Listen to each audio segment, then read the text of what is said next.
रहीम। बच्चे, हमारा जो टॉपिक था बेसिकली ऑर्गेनिक कंपाउंड्स में, उसमें पहला क्वेश्चन कौन सा था? उसमें पहला क्वेश्चन जो है वो हमारा गलबन ये था कि जो फॉसिल रिमेन्स होते हैं, either they are the source of organic compound or not. ठीक है, तो यस, फॉसिल रिमेन्स जो हैं वो ऑर्गेनिक कंपाउंड का सोर्स तो होते हैं। मैंने जस्टिफिकेशन मांगी थी ना क्वेश्चन में। Yes, which are yes, the एक सेकंड मैं ना वो sources of fossil remains? Question bank ना फॉरवर्ड कर देती हूँ। अच्छा, ठीक है। ये दो सर। हम्म। Yes, does the fossil remains are the source of organic compounds? If yes, justify. हाँ जी, तो मैं ये कह रहा हूँ कि बिल्कुल फॉसिल रिमेन्स जो हैं वो ऑर्गेनिक कंपाउंड्स का काफ़ी अच्छा सोर्स हैं, because they contain the coal, petroleum and natural gas. और हम जब ऑर्गेनिक कंपाउंड्स को डिटेल में स्टडी करते हैं तो उससे पहले जो हम सोर्सेज होते हैं कि from where we are getting the organic compounds, उसमें जो है हम फॉसिल रिमेन्स देखते हैं और उसमें फर्दर आ जाता है कोल, पेट्रोलियम और नेचुरल गैस। तो आपने इन तीनों की एक्सप्लेनेशन जो है इस आंसर की जस्टिफिकेशन में देनी है। ठीक है, आप लिखोगे कि yes, fossil remains are the biggest source of the organic compounds. और फिर आपने कहना है कि the most commonly used fuels such as coal, petroleum and natural gas are the source of organic compound. फिर आपने कोल को एक्सप्लेन करना है। ठीक है, और उसके फर्दर जो ब्रेक डाउन्स होती हैं कि इसमें कितने टाइप के ऑर्गेनिक कंपाउंड आ जाते हैं, round about more than 200 something, इस तरह से है कुछ। फिर आपने जो है वो पेट्रोलियम की एक्सप्लेनेशन देनी है और नेचुरल गैस की। तो ये पहले क्वेश्चन में आपने ये तीनों चीज़ें एक्सप्लेन करनी है। क्लियर है यहाँ तक? हेलो। Yes, sir, clear है। ओके ओके, नेक्स्ट क्वेश्चन पढ़ें बच्चे, क्या है? सर अभी आपने क्या बोला है? नेक्स्ट क्वेश्चन पढ़े शायद। जी जी। ओके सर, नेक्स्ट है how partial synthesis is different from total synthesis. हाँ जी, ये बिल्कुल आप इससे थोड़ा सा अगले पेज पे आए ना, जहाँ पे फॉसिल रिमेन स्टार्टअप हो रहा है, यानी 71 पेज पे। तो टॉपिक है आपके पास 15.1.3, जिसमें लिखा है पार्शियल एंड टोटल सिंथेसिस। ये दोनों की डिफ्रेंसिएशन आपको क्लियरली मिल जाएगी इधर से भी, अदरवाइज़ आप जो है वो बुक से, उसे की बुक से भी आपको पॉइंट्स मिल जाएंगे, जिसमें सबसे पहले आप डिफ़ाइन करोगे। ठीक है, और उसके डिफरेंट स्टाइल्स या डिफरेंट एंगल के साथ फिर उसकी एग्जांपल कोट कर लोगे। ठीक है, जैसे कि आप पहली डेफिनेशन है कि in this synthesis an intermediate product of the reaction is used to synthesize the required product. अब एक इंटरमीडिएट, हमने किसी एक रिएक्शन से वो इंटरमीडिएट उठाया, इंटरमीडिएट, उससे हमने फर्दर अपना डिज़ायर्ड प्रोडक्ट बनवा लिया।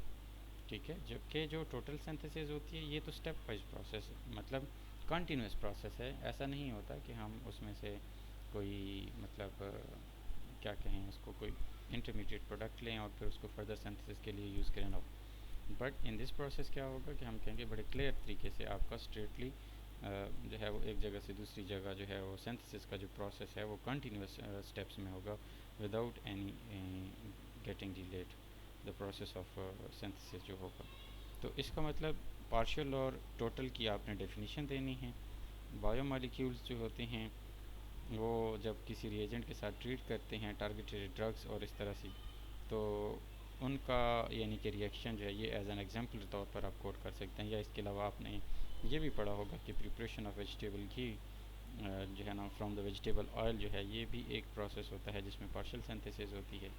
ठीक है, इसके अलावा फार्मेशन ऑफ सोप जो है उसमें भी, अब ये वेजिटेबल घी या ऑयल लेके आप सोप प्रिपेयर करते हैं, हालांकि जो फैट्स होते हैं that are the part of the living body, तो फैट्स जो है उसको पिघला के आप ऑयली मटेरियल तो क्रिएट कर सकते हैं but not the soap in direct formation. So we have to use these products like the fatty material for the formation of soap in another procedure और अनदर रिएक्शन। ठीक है, तो यहाँ पे हमने इंटरमीडिएट कौन सा था, वो फैटी मटेरियल था, जो वेजिटेबल घी था, जो भी था, तो इसको हमने किसी और product that is the soap उसकी फॉर्मेशन के लिए यूज़ किया। सही है। इसके बाद जो अगर हम नीचे की तरफ टोटल सेंसेस में देखते हैं तो उसमें क्या हुआ है कि अमोनिया और कार्बन डाइऑक्साइड का डायरेक्ट रिएक्शन हुआ है, अमोनियम कार्बामेट बना है और वही फिर ब्रेक डाउन हुई है, ठीक है। उसको फर्दर हीट किया हमने तो हमारा प्रोडक्ट डिज़ायर्ड बन गया। यानी इसके लिए हमें कोई अलग चैनल नहीं यूज़ करना पड़ा, ठीक है। इसके लिए हमें कोई सोप प्रिपेयर करने के लिए जैसे हमने सोडियम हाइड्रोक्साइड से किसी से कंपेयर वो किया था, कोई रिएक्शन करवाया था, तो ऐसा सीन यहाँ पे बिल्कुल भी नहीं होगा। बात समझ आइए आपको? Yes, sir. ओके बच्चे, नेक्स्ट क्वेश्चन पे हैं आप। Sir, next एक second. मैं next question चाहती हूँ. Differentiate between the fermentation and pyrolysis. हाँ बिल्कुल ठीक है। और बच्चे ये थोड़ा सा कंसेप्चुअल क्वेश्चन है आपका, दोनों एक जगह पे आपको नहीं मिलेंगी दोनों चीज़ें, ठीक है। पायरोलाइसिस जो है that is actually the break down of the मतलब higher molecular weight containing carbon compounds, जो हायर ऑर्गेनिक कंपाउंड होते हैं उसको ब्रेक डाउन करके आप स्मॉलर वंस में कन्वर्ट कर सकते हैं, इसको पायरोलाइसिस कहते हैं। But with the use of industrial catalyst और विद नॉन लिविंग थिंग्स, या हम कोई भी कैटलिस्ट यूज़ करें लेकिन नॉन लिविंग होना चाहिए, ठीक है। लेकिन Yes. फर्मेंटेशन क्या है? Fermentation is actually the break down होता है हमारे यूजफुल प्रोडक्ट की फॉर्मेशन के लिए बाय यूजिंग द यीस्ट और organism that is the bacteria. तो हम अगर बैक्टीरियल प्रोसीजरल वे को यूज़ करते हुए अपने प्रोडक्ट्स लेंगे, ब्रेक डाउन वाला सीन करेंगे, तो उसको हम फर्मेंटेशन कहेंगे। और वही ब्रेक डाउन अगर अदर नॉन लिविंग ऑर्गेनिज्म हो रही होगी तो that will be the pyrolysis. Clear? Yes. तो ये आपको पता होना चाहिए। Next. How destructive distillation of coal is useful for us. Yes, तो डिस्ट्रक्टिव डिस्टिलेशन ऑफ कोल जो है ये हमारे पास बहुत ही यूज़फुल प्रोडक्ट्स बना रहा होता है। अगर आप पेज नेक्स्ट पे आ जाएं जहाँ पे डिस्ट्रक्टिव डिस्टिलेशन ऑफ कोल को लिखा हुआ है, तो उसमें आपको मिलता Yes. है कि destructive distillation is basically the breakdown of the coal, या हीट करना या उसको बर्न करना in the absence of air. जब एयर की प्रेजेंस नहीं होती है तो कोल जो होता है वो डिस्ट्रक्टिवली मतलब डिस्टिल किया जाता है, सेपरेशन की जाती है। Distillation is the process of separation of the different materials that are being mixed, जो कि हम कहें कि उसकी फॉर्मेशन के अंदर कहीं पे उसको मिक्सअप किया हुआ था, तो अब वो चीज़ें सेपरेट आउट होंगी। तो अब ये जो डिस्टिलेशन डिस्ट्रक्टिव वाला सीन है, यहाँ पे जो कोल है आपका वो फर्दर क्रूड कोल गैस की फॉर्मेशन दे रहा है आपको, ओमेनिकल लीक्वर की फॉर्मेशन दे रहा है, कोल तार दे रहा है। आप उसमें से मेजर चीज़ें लिखें, द मेजर वन इज़ कोल तार, क्रूड, कोल गैस लिखें, जिनकी फर्दर डिस्ट्रक्टिव डिस्टिलेशन जब होती है ना, सॉरी फ्रैक्शनल डिस्टिलेशन, तो उससे फिर आपके पास क्या बनता है कि फर्दर इंपॉर्टेंट प्रोडक्ट्स बन जाते हैं जो आपके सेपरेशन करने के बाद यूज़फुल प्रोडक्टिव मतलब चीज़ों के बनाने में काम आ पा रहे होते हैं। बात समझ आ गई है बच्चे कि इसमें आप डिस्ट्रक्टिव डिस्टिलेशन ऑफ कोल में क्या डिस्कस करेंगे? Yes, sir. समझ आ गई है. ठीक है, तो इग्नोर ये बेसिक सी चीज़ें थी, 4 क्वेश्चंस जो मैंने आपको दिए, गलमन 4 ही हो गया ना हमारे ये, तो इसको 1 Yes, वीक sir. में अच्छे से 4. पढ़ो। और बाकी आप फिर अगर कह रही हैं कि uses of the organic compounds हमने पढ़ लिए हुए हैं, तो ठीक है आप इसको अपने ऑन पे देखिएगा, अगर इसमें कोई स्टिल इशू परसिस्ट करता है तो फिर आप मुझे बताइएगा, ठीक है। Yes, sir. हम आगे चल लेते हैं, एलोट्रोप्स ऑफ द कार्बन्स यौगिक बाल्स। तो ये ऐसे ही वैसे ये ऐसे ही करने हैं सारे के सारे याद. हाँ ये हेडिंग्स हैं इसकी, बस रट्टा लगा लें, इसको मेमोराइज़ कर लें। मतलब ये ऐसी चीज़ें हैं कि आपको पता होना चाहिए कि किस एंगल से, हाँ जैसे अब मैं कहूँ कि अगर ऑर्गेनिक कंपाउंड का use in the form of hormone और स्टीराइड हैं तो किस फॉर्म में यूज़ होते हैं। तो हाँ लिविंग ऑर्गेनिजम्स के अंदर जो है वो कॉम्प्लेक्स स्टीराइडल मटेरियल परसिस्ट करता है, जो कि ब्लड स्ट्रीम के अंदर फ्लो करते हुए आपकी बॉडी के ऊपर डिफरेंट इफेक्ट्स प्ले कर रहा होता है। तो इस तरह से हम उसको कहेंगे कि अच्छा ये ऑर्गेनिक के नेचर होता है, यानी उसकी नेचर को हमें डिस्कस करना है जितनी भी चीज़ें पड़ी हुई हैं। Yes, sir. कर लेंगे नहीं तो ठीक है, नेक्स्ट डे हम फिर से पढ़ लेंगे, कोई इशू नहीं। Okay, sir. आप अपने ओन पे देख लीजिएगा, अदरवाइज़ मैं बच्चे को पढ़ा दूँगा, ठीक है। Yes, sir. अच्छा, तो आज Allotropes वाले पे जी आते हैं. एलोट्रोप्स, आप मुझे ये बताएं कि एलोट्रोप्स होते क्या हैं, क्योंकि आपने ये फर्स्ट ईयर के अंदर भी एलोट्रोपी आपको गलबन पड़ा है क्रिस्टलाइन के स्ट्रक्चर के अंदर जब हम बात कर रहे होते थे, याद आ रहा है कुछ?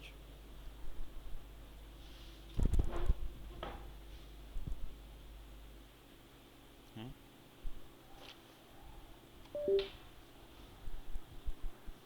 हेलो बच्चे, मैं कह रहा हूँ कि फ़र्स्ट ईयर में भी आपने एलोट्रोपी के बारे में पढ़ा होगा, तो मुझे ये बताएं कि एलोट्रोपी क्या है, आप इसके बारे में क्या जानते हैं? शाबाश।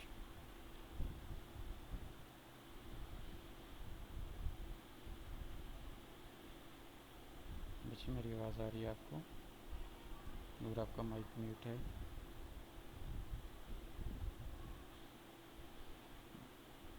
यार इसको क्या बात है? Hello I guess chemically, structurally थोड़ा different है, मुझे बिल्कुल भी याद नहीं है honestly. By the way, allotropes जो है ये एक एलिमेंट जो होता है ना, उस एलिमेंट की अच्छा नहीं, इसकी कितनी कोई हाँ, हाँ फिजिकल फॉर्म्स एग्जिस्ट करती हैं या यस, पता नहीं क्या, मुझे बिल्कुल भी याद नहीं है. डिफरेंट फॉर्म्स होती हैं, ठीक है। तो एलोट्रोप्स जो है एक एलिमेंट होता है जस्ट, और वो मोर देन वन फॉर्म्स के अंदर एग्जिस्ट कर रहा होता है। तो हम उन फॉर्म्स को जो हैं ऑल सॉर्ट ऑफ द वो जो फॉर्मेशन नज़र आ रही होती है, हम उसको क्या इसमें कंसिडर करते हैं? Those are the allotropes, right? So today why we are going to focus on the allotropes और द बकीबॉल्स। एक्चुअली हमारा टॉपिक जो है वो कार्बन होता है, ठीक है। एक मिनट में पानी पी लूँ बेटा। ओके.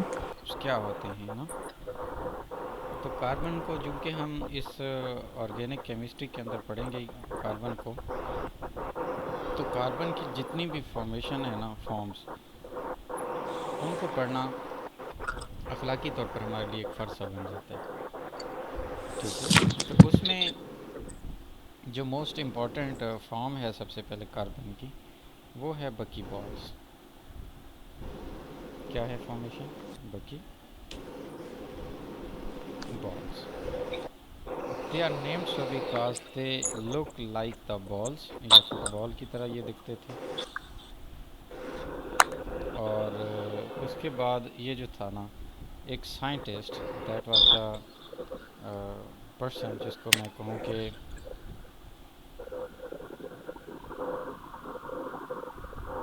ये बकमिनिस्टर था पर्सन। ये बकमिनिस्टर एक साइंटिस्ट था, और इसने जो चीज़ प्रिपेयर की थी ना, उसका नाम था बकमिनिस्टर फ्लोरीन्स। अब जो फ्लोरीन्स होती हैं, these are the shining material. Sir वो आपने मुझे आपकी स्क्रीन नहीं नजर आ रही, अच्छा, मैं शेयर अगर कर आप दूँ? कुछ लिख रहे हैं तो. हाँ हाँ हाँ हाँ, लिख ही रहा हूँ ना तब से। अच्छा, मैं शेयर कर देता हूँ। मैंने इतना सारी कहानी लिख दी है हीर रांझा की, लगे बने केमिस्ट्री में, और आप अभी कह रहे हो कि लिख रही हैं, तो शेयर करता हूँ। अच्छा, उप्स, ठहर जाएँ। हमने कहा कि these are the different forms of the elements, ठीक है, एलिमेंटल फॉर्म्स होती हैं। और ये जो डिफरेंट फॉर्मेशंस होती हैं, ये डिफरेंट एलिमेंट्स में एग्जिस्ट कर सकती हैं। जैसे कि अब यहाँ पे तो हम कार्बन को डिटेल से पढ़ेंगे थोड़ा सा, लेकिन जो मेजरली है वो सल्फ़र के अंदर एग्जिस्ट कर सकती हैं, ठीक है। वो कोई और एलिमेंट भी एग्जिस्ट कर सकती है, तो फास्फोरस के अंदर भी होती हैं। तो यहाँ पे कार्बन को हम डिटेल से पढ़ेंगे। कार्बन चूँकि ऑर्गेनिक कंपाउंड्स जो हैं उनका मेजर पार्ट होता है, इसलिए कार्बन की जितने भी एलोट्रोपिक फॉर्म्स होती हैं उसको डिस्कस करना हमारे ऊपर एक फ़ायदा हो जाता है। तो सबसे पहले हमने कहा कि जो कार्बन की जो फॉर्म्स हैं वो उसको हम क्या कहते हैं? बकी बॉल्स कहते हैं, ठीक है। Why these are named so? Because actually they look like the footballs. एक तो उनका स्ट्रक्चर जो है वो फुटबॉल लाइक होता है, ठीक है, जिसके छोटे एक छोटे। सेकंड से, ये बकरी बॉल थी और आपने नेक्स्ट चीज बताई, इसका स्ट्रक्चर फुटबॉल टाइप दिखता है. फिर अब नेक्स्ट चीज बताएं, अब आपने क्या बोला? कि बच्चे इसके ऊपर ना जो बकी बॉल्स हैं, बॉल्स इसलिए कहते हैं because they look like the footballs. जो बकी है ना, ये वर्ड बक मिनिस्टर से आया था। बक मिनिस्टर वाज द साइंटिस्ट, और उसने एक जो चीज़ तैयार की थी या उसने फर्स्ट डिस्कवर किया था, उसने उस कंपाउंड को नाम दिया था बक मिनिस्टर फ्लोरीन्स। क्या नाम दिया था? Buckminster fullerenes. अब जो फ्लोरीन्स होती हैं, these are the shining chemicals. ये केमिस्ट्री में एक ऐसी चीज़ है जो थोड़ी बहुत शाइन आपको दे रही होती थी। जैसे मैं कहूँ कि इसका पूरा नाम बकमिनिस्टर फ्लोरीन है। हाँ, इस कंपाउंड का पूरा नाम, जो बकी बॉल्स हैं इनका पूरा नाम क्या है? बक मिनिस्टर फ्लोरीन्स। और फ्लोरीन्स जो है, मैंने एक आपको पहले सेकेंड। बताया था, ये शाइनिंग इन नेचर होते हैं।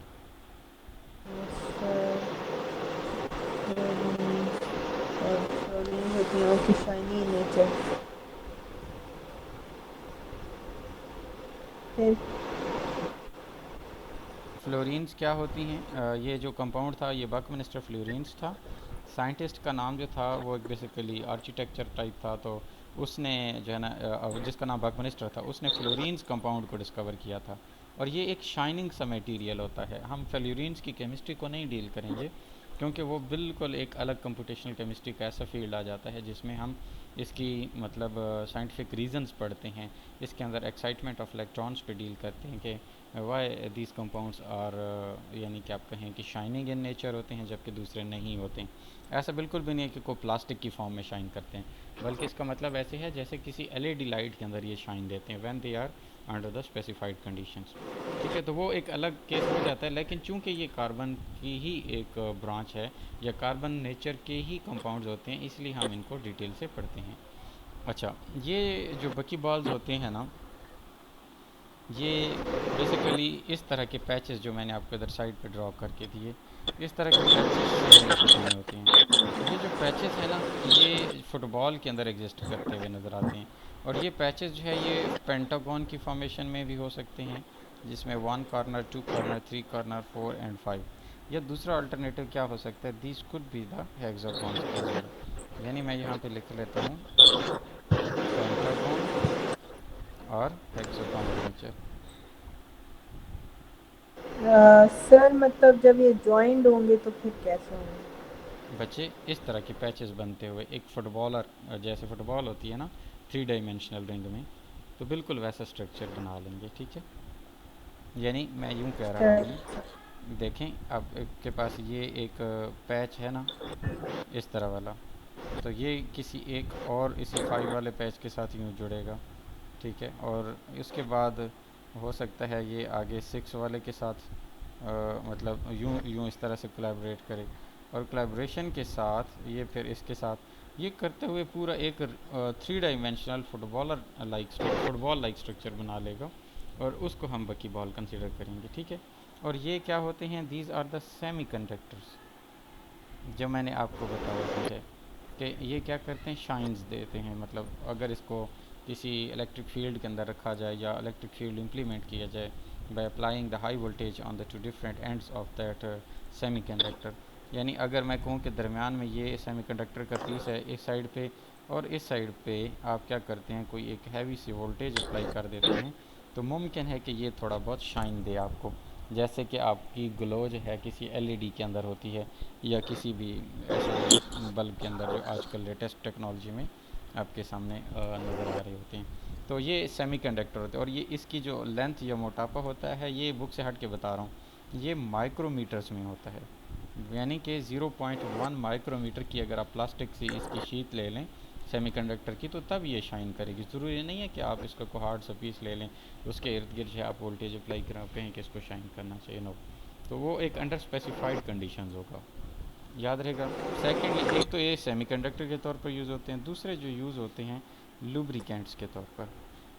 तो बेटे, ये आज का लेक्चर जो है ना, ये इन्फॉर्मेटिव लेक्चर है। जस्ट आपको ये पता होना चाहिए कि कार्बन जो है वो मोर देन वन टाइप में किस नेचर में पाया जाता है। बाकी बाल से रिलेटेड वो इंटरेस्टिंगली आपके पास इन्फॉर्मेशन हैं जो वो पूछ सकते हैं बुक वाले आपसे। ठीक है, ये लुब्रिकेंट भी है? हाँ हाँ, लुब्रिकेंट्स के तौर पर भी यूज़ होते हैं ना, ये फ्रिक्शन को रिड्यूस करने के लिए। ओके। हाँ जी, और ये कार्बन की जो सबसे पहले एलोट्रोपिक फॉर्म्स डिस्कवर हुई थी वास इन 1985 के अंदर सबसे पहले। ठीक है, अच्छा, इसके अंदर जो आपके क्या कहते हैं बकी बॉल्स होते हैं, इसमें जो कार्बन की स्ट्रेंथ है ना, वो सी नंबर जो है उनका 40 से लेकर सी जो है वो 100 तक जा रहा होता है, ठीक है। कितने से कितने तक? C40 से लेकर C100 तक। यानी कि मिनिमम इसमें 40 कार्बन्स होंगे और इसमें मैक्सिमम कितने होंगे? 100 कार्बन, और इनका मिला जुला एक 3 डाइमेंशनल स्ट्रक्चर जो है वो बनेगा, ठीक है। वो जो 3 डाइमेंशनल स्ट्रक्चर होगा वो मैंने आपको जैसे पहले बताया है कि आपके ये इस तरह के पैचेस की फॉर्मेशन में भी होगा जो पेंटागॉन्स हैं, और वो पैचेस जो है वो हेक्सागॉन के भी कॉम्बिनेशन के साथ हो सकते हैं। ये बात समझ आ गई आपको? चलिए, आपने क्या लास्ट बात क्या की है? बेटा, मैंने कहा है कि C40 के बाद और C100 के बाद? ये मैंने कहा है कि ये 3 डाइमेंशनल एक फुटबॉल के लाइक स्ट्रक्चर बनाएंगे। यही मिनिमम 40 कार्बन रीअरेंज होके बना रहे होंगे, और मैक्सिमम 100 कार्बन आइटम्स जो हैं वो मिलके रीअरेंज होके इस तरह बना रहे होंगे 3 dimensional footballer like structure, football like. अब वो जो फुटबॉल के अंदर अगर हम उसके अंदर एटॉमिक अरेंजमेंट देखें, तो वो 6 हेक्सागोन की फॉर्म में भी हो सकते हैं, ठीक है। यानी इधर कार्बन, इधर कार्बन, इधर कार्बन एटम, ठीक है, इस तरह। यस। या फिर क्या हो सकता है, this could be in the formation of pentagon. ये यहाँ वो कार्बन, तो यहाँ आपने कार्बन। पहले ही किया। हाँ, तो मैं यही कह रहा हूँ ना कि बच्चे, ये 40 या 100 जितने भी कार्बन एटम्स एग्जिस्ट करेंगे इस रेंज में ही होंगे, पहली तो बात है बकी बॉल्स वाले। और वो इस दो पैचेस की अरेंजमेंट में 3 डाइमेंशनल स्ट्रक्चर बना रहे होंगे, ठीक है।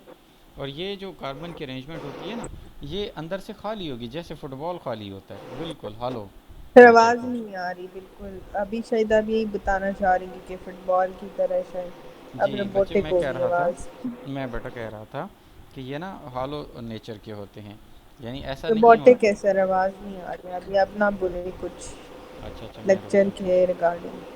जी बेटे, मैं कह रहा हूँ, आपको मेरी आवाज़ आ रही है नूर? हेलो।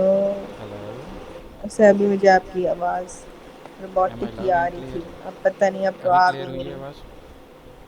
ये अभी भी रोबोटिक ही है sound? Hello. Hello hello. Sir आवाज जी खराब आ रही है। बच्चे, अभी भी आवाज़ ख़राब आ रही है नूर? सर आवाज अभी भी खराब आ रही है और अब तो कुछ समझ भी नहीं आ रहा क्या बोल रहे हैं। हेलो। मैं कुछ नहीं बोल रहा हूँ, मैं बस आपसे आवाज़ की क्लैरिफिकेशन मांग रहा हूँ बच्चे, कि अभी आवाज़ क्लियर आ रही है मेरी या नहीं? हेलो। हेलो। सर फिर बोलिए कुछ।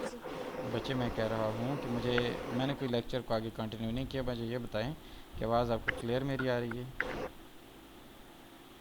नहीं सर, नहीं आ रही मुझे क्लियर आवाज। थोड़ी बहुत अभी एंड पे जाके समझ आई है। अच्छा, एंड पे आके समझ आ गई है, अभी कैसी है आवाज़?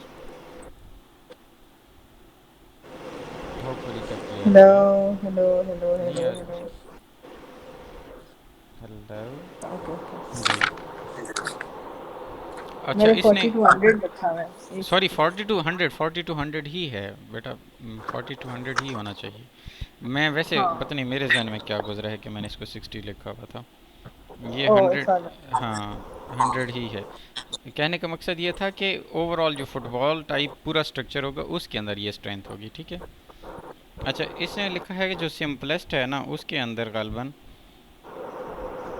60 कार्बन वाला है, वो C60 के साथ। अच्छा सिम क्या बोला है? 60 वाला कौन सा सर आपने बताया मुझे? उसने कहा है कि आमतौर पे जो, सिंपलेक्स स्ट्रक्चर। मतलब जो सबसे सिंपल वे में जिसकी अरेंजमेंट है ना एटम्स की, जिसके अंदर कार्बन एटम सिंपलेस्ट वे में अरेंज्ड हैं, जिसको अंडरस्टैंड करना आपके लिए इजी वे में हो जाए, तो उसको वो कहता है कि उसके अंदर 60 कार्बन एग्जिस्ट कर रहे हैं, ठीक है। ओके सर, लिख लिया मैंने ये। अच्छा, जिसकी वजह से हमने ये बात तो ऑलरेडी पहले कर ली है कि वो फुटबॉल लाइक दिखते होते हैं, ठीक है।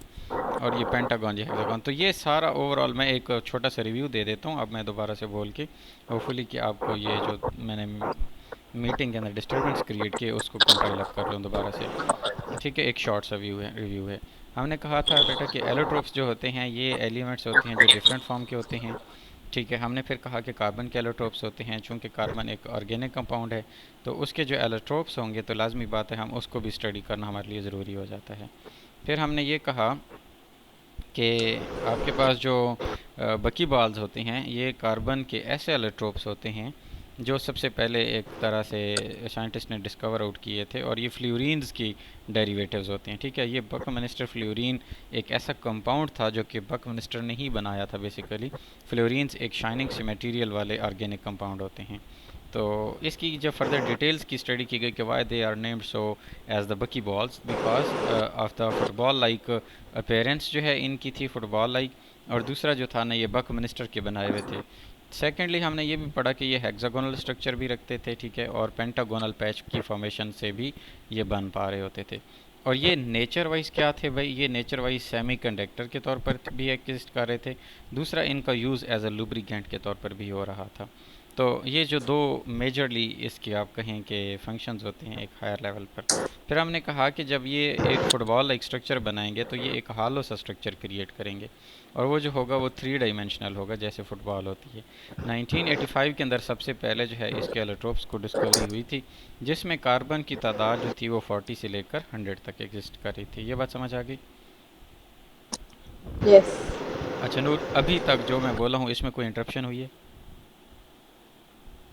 सर, बीच में थोड़ी सी हुई थी पर वो कोई इतना मैटर नहीं किया मेरे लिए क्योंकि मैंने पढ़ा हुआ है ना। अच्छा ठीक हो गया। इसके बाद है जी सिंपलेस्ट जो आपका बकी बाल है, उसके अंदर कार्बन की स्ट्रेंथ जो है वो 60 है, और नॉर्मली ये इसमें पाया जाता है, और बस ये ही कुछ है बकी बॉल्स। नूर, इसके बाद बच्चा जो स्टार्ट होता है ना आपका फंक्शनल ग्रुप वाला, वो सबसे इम्पॉर्टेंट है। मैं कहता हूँ कि पूरी जो आपके पास ऑर्गेनिक केमिस्ट्री है ना, वो इसी फंक्शनल ग्रुप वाले के अराउंड घूम रही है। अगर आप फंक्शनल ग्रुप को अच्छे से पढ़ लेंगे तो आपको सीधी सी बात है बहुत इजी वे में जो है वो समझ आ जाएगा। यानी कि ऑर्गेनिक केमिस्ट्री की बेस लाइन आपकी स्ट्रॉन्ग हो जाएगी। और अगर आप इसको भी नहीं समझ पाओगे तो फिर बेटे ये आपको एंड तक परेशान करेगा कि भाई आप किस ऑर्गेनिक कंपाउंड को पढ़ रहे होते हैं। ठीक है, तो आपने अभी जो मैं शुरू करने चला हूँ, हम तकरीबन ये आधे 1 घंटे का टॉपिक है, इसको आपने तवज्जो से सुनना है। इंशाल्लाह इंटरप्शन भी नहीं होने वाली, नेट हमारा स्मूथ हो गया है। ठीक है, ये टॉपिक है आपके पास 15.6, और इसका नाम है फंक्शनल ग्रुप्स। सर, आज इसका थोड़ा सा इंट्रोडक्टरी पढ़ा देगा या चलनी जैसे समझिए। बच्चे हम गो थ्रू हो जाते हैं, हम आधे फंक्शनल ग्रुप्स को आज कर लेते हैं, आधे को कल कर लेंगे। लेकिन मैं आपको यस समझाऊंगा सही कि फंक्शनल ग्रुप्स हैं क्या, इनका हमारी ऑर्गेनिक केमिस्ट्री के अंदर रोल क्या होता है। नूर, आपको ये लेक्चर इंतहाई तवज्जो के साथ सुनना होगा जो अब से बात शुरू हुई है। ठीक है, functional okay group sir. Basically एक ग्रुप, फंक्शनल नेम इंडिकेट कर रहा है ग्रुप है, तो that can be a single atom भी हो सकता है,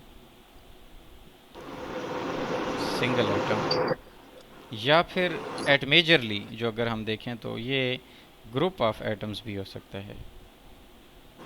ये सिंगल आइटम भी हो सकता है। अब इन दो केस में इसका काम क्या होगा, ये सिंगल एटम या एक group of single atoms item और ग्रुप ऑफ आइटम हो सकता ये है। मिल के एक मॉलिक्यूल के अंदर या बहुत सारे मॉलिक्यूल्स के अंदर, अगर वो एक ही एटम पाया जाए या वो एक ही ग्रुप ऑफ एटम पाया जाए, तो वो बहुत सारे मॉलिक्यूल्स की जो है ना वो प्रॉपर्टीज़ को इम्पैक्ट करता है। किसको इम्पैक्ट करता है? प्रॉपर्टीज का इम्पैक्ट करता है। यानी मैं यूं कहूँ कि स्पेसिफाई करता है प्रॉपर्टीज़ को। ठीक है, ये क्या करता है, उसको स्पेसिफाई करता है उसकी प्रॉपर्टीज़ को। जो आपका मतलब ग्रुप ऑफ एटम्स है जो कि फंक्शनल ग्रुप कहलाता है, ये स्पेसिफाई करेगा किसी भी मॉलिक्यूल की प्रॉपर्टीज़ को। अब ये ग्रुप ऑफ एटम्स को हम पढ़ते क्यों हैं, या इसकी डिटेल्स में इसको हम why we are considering the sum. Atoms होंगे इस मॉलिक्यूल में या ग्रुप ऑफ एटम्स होंगे, ये बोलना जी चाह रहे हैं। जी जी, ग्रुप ऑफ एटम्स होंगे। अब मैं इसकी एक एग्जांपल आपको चलो समझा दूँ, थोड़ी सी बिल्कुल छोटी सी, तो आपको बड़े क्लियरली समझ आएगा। एक आपके पास है CH3 बॉन्ड CH2 बॉन्ड, इधर है OH लगा हुआ, ठीक है। हम इस यस। मॉलिक्यूल को क्रिटिकली एनालाइज करते हैं थोड़ा सा with respect to that of the functional group. बच्चे, अगर हम इस कंपाउंड को देखें तो ये कंपाउंड असल में अपनी नोयत में CH3 और CH3 ही था, और अगर मैं इसका मज़ीद ओपन अप स्ट्रक्चर जो है वो आपके सामने ड्रा करूं, तो कार्बन आपको पता है 4 बॉन्ड क्रिएट करता है। तो कार्बन इस तरह का स्ट्रक्चर फॉर्मेशन देता है।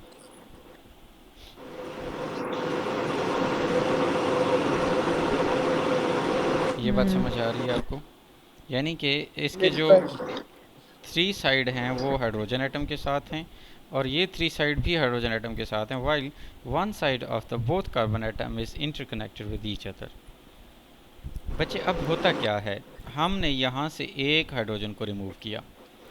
हम जाते हैं इस बुनियादी स्ट्रक्चर की तरफ। यहाँ पे आपके पास है CH3, वो उसी तरह हमने इसको बिल्कुल नहीं छेड़ा, और यहाँ पे जो CH3 था उसमें से हमने एक हाइड्रोजन को रिमूव किया है, और we have placed the two atoms that are considering as a group of the atoms, right, which are going to impart the special sort of the properties, which are the alcohols. So the whole class of the compound containing OH group or the hydroxyl group are considered as the alcohols. अब इनको alcohol क्यों कहा जाता है, इनकी alcoholic nature कैसे आती है, वो सारे का जिम्मेदार ये दो वाले हैं, OH वाला ग्रुप है। इस ग्रुप ऑफ एटम को, जो दो एटमों से मिलके एक नया ग्रुप सा क्रिएट कर रहा है, इसको हम क्या कहते हैं, फंक्शनल ग्रुप कहते हैं, जो स्पेशल अल्कोहलिक नेचर की प्रॉपर्टीज़ दे रहा है इन कंपाउंड्स को। ये बात समझ आ गई है? कुछ आइडिया हो गया? सर पर देखें, मतलब ओरिजिनली CH3 वाले को CH2OH वाले को हम्म, CH3 होना चाहिए, बट क्योंकि ऑक्सीजन आ गया इसके अंदर और फिर मतलब एक H इस तरफ आ गया तो सीधे से अल्कोहलिक हाँ, नेचर का बन गया। ये बात आप कहना चाह रहे बिल्कुल हैं? यही कहना चाह रहा हूँ। मैं कह रहा हूँ सिंपल कि ये जो एक चीज़ आपके सामने पड़ी हुई है इधर, ये और ये चीज़ डिफरेंट हैं। इनके दरमियान जो डिफरेंस क्रिएट करने वाली कोई चीज़ है ना, तो वो क्या है? इस केस OH। में एक हाइड्रोजन को कम हो के हमने OH डाल दी है, यानी कि सिर्फ एक OH, ओवरऑल देखा जाए तो OH एक साथ इकट्ठा ऐड हो गया, एक H रिमूव हो गया, ऐसे ही है ना? जिस वजह से ये अल्कोहल बन गया। हाँ, और इससे पूरी क्लास ऑफ कंपाउंड इसकी चेंज हो गई, इसकी फितरत चेंज हो गई है। बात समझ आई है? यस। अब ये जो बेसिकली एक नई क्लास ऑफ कंपाउंड इमर्ज होती है, ठीक है, तो इसको हम कैटेगराइज कर लेते हैं under the category of alcohols. और इसी तरह हमने millions of the organic compounds जो हैं उनको क्लासिफाई किया है, बल्कि classifying those all the organic compound in the form of functional group category. हम हर एक की फंक्शनल ग्रुप की कैटेगरी बना लेते हैं, और हम क्या करते हैं कि उस फंक्शनल ग्रुप की कैटेगरी के अंडर उनको हम प्लेस कर देते हैं। अब फंक्शनल ग्रुप जो है ना, नॉर्मली तो हम कह रहे हैं कि वो ग्रुप ऑफ एटम होता है, ठीक है, लेकिन ये ग्रुप ऑफ एटम से हट के ये सिंगल बॉन्ड भी हो सकता है, ये डबल बॉन्ड भी हो सकता है, और ये कोई ट्रिपल बॉन्ड भी हो सकता है। अब सिंगल का होना, नॉर्मली ग्रुप ऑफ एटम्स होता है, नॉर्मल ग्रुप ऑफ एटम्स। हाँ, ये एक एडिशनल इन्फॉर्मेशन है कि ये ग्रुप ऑफ एटम तो हमने ओवरऑल या एट मेजरली हमने ये कंसिडर किया हुआ था ना कि ये ग्रुप ऑफ एटम है। तो मैंने कहा है कि ये कभी कभी बिल्कुल रेयर चांसेस में ये सिंगल बॉन्ड भी हो सकता है, ये डबल बॉन्ड भी हो सकता है, और ये ट्रिपल बॉन्ड भी हो सकता है। जैसे आपको बहुत कॉमन वे में पता भी है कि जिन कार्बन के दो कार्बनों के बीच डबल बॉन्ड आ जाता है हम उनको अल्कीन्स कहते हैं। ये तो आपको पता है ना, 9th क्लास की बात है वाली। यस। अच्छा, if there exists a triple bond between the two carbon atoms, अगर यहाँ पे क्या कहता है कि ट्रिपल बॉन्ड एग्जिस्ट कर रहा है, तो फिर हम क्या कहेंगे, इनको अल्काइंस कहेंगे। यस। अच्छा, इसी तरह अगर वो सारे कार्बन एटम्स के बीचों बीच सिंगल बॉन्ड एग्जिस्ट कर रहा है, और उनकी हर साइड से हम यूं कहें कि आपके सिंगल बॉन्ड के साथ अटैच हैं अदर हाइड्रोजन एटम्स, तो उनको बेटे हमने अल्केन्स का नाम भी दिया था, ये आपको पहले से पता है। यस। तो ये सिंगल, डबल और ट्रिपल बॉन्ड के तवसत से या इनके एंगल से हमने इनको देखा। अच्छा, एक और मज़े की बात बताता हूँ। अगर वही अगेन से हम एग्जांपल ले लें, कौन से वाली, CH3, CH2। सर और अभी हम सिंपली पुट कार्बन के इस सेंस में बात कर रहे हैं कि मतलब इनके अंदर जो बॉन्ड की हाँ हाँ एग्जिस्टेंस है उसकी बेसिस पे उनके सन को क्लासिफाई कर रहे हैं। हाँ हाँ, मैं सिर्फ फ़िलहाल बेटा इंतहाई एक सुपरफिशियल चीज़ को बता रहा हूँ। अभी इसकी जो जो डेप्थ की बातें हैं मैं आपको एक एक करके बताऊँगा, बेफिक्र रहें। अभी बस आप समझते जाएं कि चीज़ें क्या हैं, कहाँ कहाँ पे उनसे डिफरेंस क्रिएट हो रहा है। अभी यहाँ पे हमने प्रीवियस केस में इधर OH लगाया था, ऐसे ही है ना, तो हमने इसको अल्कोहल कंसिडर किया था। अगर हम इसी OH को यहाँ से रिमूव कर दें, ठीक है, इस OH को रिमूव करने के बाद अगर हम यहाँ पर X लगा दें, ठीक है, X can be the halogen, any sort of the halogen, जो कि फ्लोरीन भी हो सकता है, क्लोरीन भी हो सकता है, ठीक है, ब्रोमीन हो सकता है। अच्छा अब हम एक्स लगा रहे हैं। ओके हाँ, ओके एक सेकंड। क्लोरीन ब्रोमीन, या फिर हम आयोडीन आई लगा देते हैं।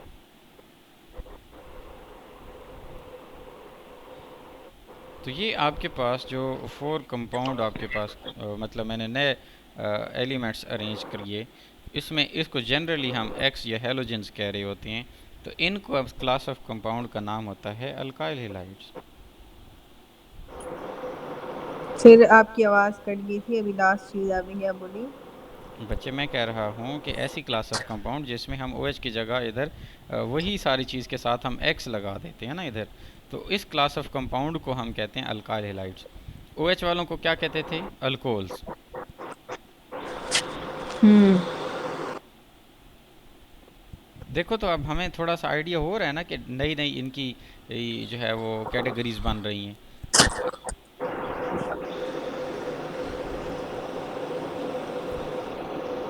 अच्छा, हम ये हेलो। फंक्शनल, जी बेटे ओके। आवाज़ आ रही है मेरी?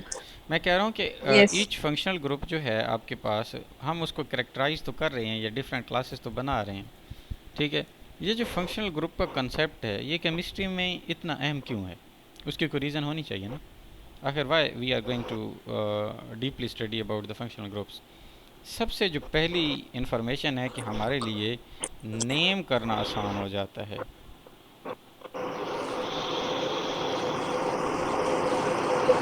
जो नेमिंग है ना आपके पास ऑर्गेनिक कंपाउंड्स की, नेमिंग ऑफ ऑर्गेनिक कंपाउंड्स है, ये इजी हो जाता है। यानी इसको आसान बनाने के लिए हमें फंक्शनल ग्रुप्स को देखना पड़ता है या उनका सहारा लेना पड़ता है। दूसरा केस क्या है आपके पास, कि दूसरा हो सकता है जी कि आप इनको क्लासीफाई कर सकते हैं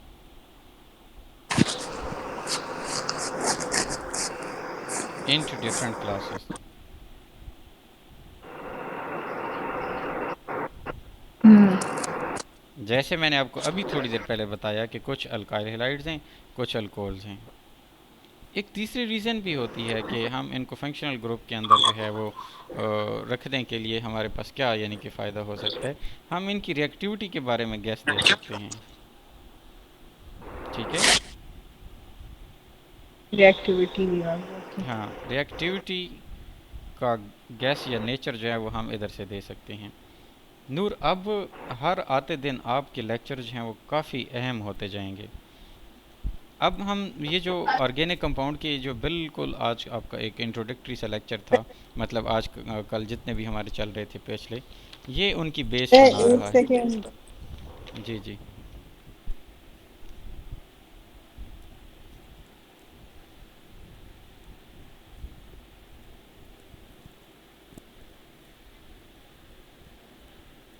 हेलो।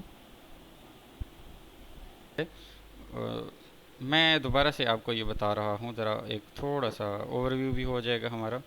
मेरा कहने का पर्पज़ ये है बच्चे कि हमने इधर एक क्लास, एक सिस्टम शुरू किया है जिसमें हम फंक्शनल ग्रुप्स की डिटेल को हम पढ़ेंगे। जो पहला केस है इसमें हमने क्लास ऑफ कंपाउंड रखा जिसको हमने फैमिली का नाम दिया, और हमने कहा कि वो फैमिली है अल्केन्स। तो अल्केन्स कौन से वाले होंगे भाई? जिनका फंक्शनल ग्रुप का जो फार्मूला है उसके अंदर क्या होगा कि कार्बन और हाइड्रोजन के बीच हमेशा सिंगल बॉन्ड होगा, और कार्बन कार्बन के बीच भी हमेशा सिंगल बॉन्ड होगा। उसकी हमने एक एग्जांपल दे दी, ईथेन। सिंगल बॉन्ड कार्बन और फिर दूसरे कार्बन के साथ भी सिंगल बॉन्ड था। और ये कार्बन चूंकि टोटली हर कार्बन एटम 4 बॉन्ड बनाता है, तो एक तो इसने इधर अपने दूसरे मतलब एक साथ वाले कार्बन एटम के साथ बॉन्ड बना लिया, तो इसका ऊपर लेफ़्ट और नीचे की तरफ देखें तो ये कार्बन फ्री था, इसने भी सिंगल सिंगल बॉन्ड 3 हाइड्रोजन से बनाए, और सेम इधर से भी इसने 3 बॉन्ड बनाए। ठीक है, तो ये जो एक सिंगल सिंगल बॉन्ड फॉर्मेशन हुई, इसको हम कहते हैं सैचुरेटेड कंपाउंड्स। मैंने कहा कि इसको सैचुरेटेड क्यों कहते हैं बेटा, क्योंकि इसमें मज़ीद एडिशन नहीं हो सकती।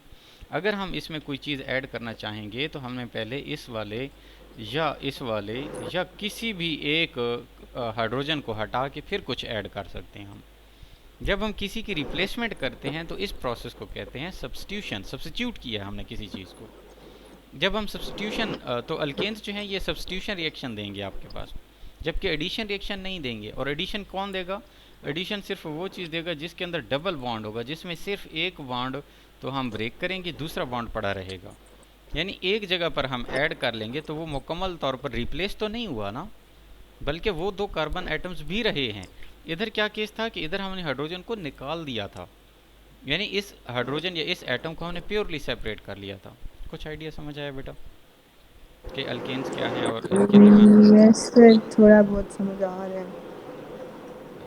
मैं इसको अब मज़ीद एक और एग्जांपल से क्लैरिफाई करता हूँ, ठहरो। यहाँ पे ज़रा मिक्सअप हो गया था, ये आप ज़रा गौर से देखें। आप ये कार्बन कार्बन के बीच सिंगल बॉन्ड है, ठीक है। ये कार्बन कार्बन के बीच आपके पास डबल बॉन्ड है। अच्छा, ये कार्बन आपके पास इधर एक बॉन्ड बना सकता है और इधर बना सकता है, ये भी एक इधर बना सकता है और इधर। इस तरह दोनों इन कार्बन के 4-4 बॉन्ड पूरे हो जाते हैं, ठीक है। ये वाला जो कार्बन एटम है ये 3 साइड पर सिंगल सिंगल बॉन्ड बना सकता है, चौथा ये इस कार्बन के साथ बना रहा है, और ये वाला कार्बन भी मज़ीद 3 बॉन्ड बना सकता है। बात समझ आ गई? Yes sir. अच्छा, अब आपने ये देखना है, मैं कहता हूँ कि इधर लगा हुआ है हाइड्रोजन, इधर भी हाइड्रोजन है, इधर भी हाइड्रोजन है, यहाँ भी हाइड्रोजन है, यहाँ भी, यहाँ भी। अब इसकी 6 पोजीशंस थी, 3 एक कार्बन की साइड पे, 3 एक कार्बन की साइड पे, और जो अगले वाली पोजीशन थी वो इन 2 के बीच थी। नूर, इस पूरे कंपाउंड के अंदर मुझे बताओ बेटा, कोई सा भी अगर मैं बॉन्ड तोड़ता हूँ तो मैं उस एटम को निकालूंगा, मुकम्मल तौर पर वो उस मॉलिक्यूल का हिस्सा नहीं रहेगा ना। Yes sir. यानी क्या मतलब है इस बात का? मेरा कहने का दोनों मकसद ये, मतलब कंप्लीटली सेपरेट हो जाएंगे। अगर हाँ उस वाले में अगर आप हाँ हाँ, निकालेंगे तो मतलब एक फिर भी चीज जुड़े सेपरेट रहेंगे। होगी और यस वो भी। यस, हाँ ये चीज़ है। अब यहाँ पर मेरे पास चांस है कि मैं अगर इस मॉलिक्यूल के अंदर जो, इस बॉन्ड के अंदर जो 2 इलेक्ट्रॉन थे, एक इस कार्बन ने दिया था, एक इस कार्बन ने दिया था, अगर मैं ये तोड़ के एक इसको वापस कर दूं और इधर भी वापस कर दूं, तो ये उस वापस किए हुए इलेक्ट्रॉन के साथ एक नया बॉन्ड बना लेगा और ये भी बना लेगा।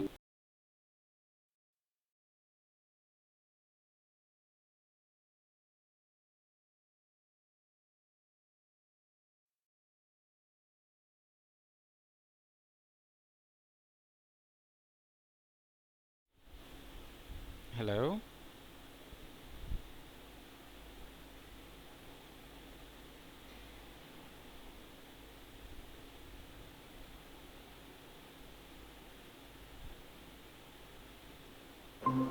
हेलो बच्चे, मेरी आवाज़ आ रही है आपको?